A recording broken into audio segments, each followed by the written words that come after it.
গুইসাপ জাতীয় একটা প্রাণীর কথা সহিহ বুখারীতে এসেছে, যেটা আমাদের বাংলাদেশে অনেক এলাকায় সান্ডা বলে থাকে। তো এই গুইসাপ জাতীয় প্রাণী খাওয়া কিন্তু হারাম নয়। আমরা সহিহ বুখারীর বর্ণনায় জেনেছি যে আল্লাহর রাসূল সাল্লাল্লাহু আলাইহি ওয়াসাল্লামের স্ত্রী মাইমুনা রাদিয়াল্লাহু তাআলা আনহার বাসায় আল্লাহর রাসূল সাল্লাল্লাহু আলাইহি ওয়াসাল্লাম সহ অনেক সাহাবারা খেতে বসেছিলেন। সেখানে একটা প্লেটে গুইসাপকে ফ্রাই করে দেয়া হয়েছিল। তো রাসূল সাল্লাল্লাহু আলাইহি ওয়াসাল্লাম খেয়াল না করে সাধারণ গোশত মনে করে সেখানে তিনি হাত দিচ্ছিলেন। তখন মহিলা সাহাবারা বললেন, ইয়া রাসূলাল্লাহ, এটা তো দব, এটা তো গুইসাপ। এই কথা শুনে আল্লাহ রাসূল সাল্লাল্লাহু আলাইহি ওয়াসাল্লাম সেখান থেকে হাতটা সরিয়ে নিলেন।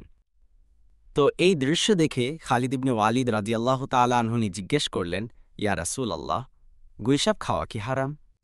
হারামুন আদাদাব্য।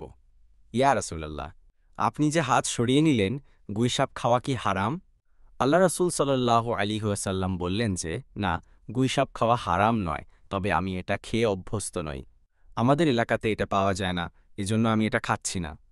তাহলে বোঝা গেল, এক্ষেত্রে এটা রুচির সাথে সম্পৃক্ত।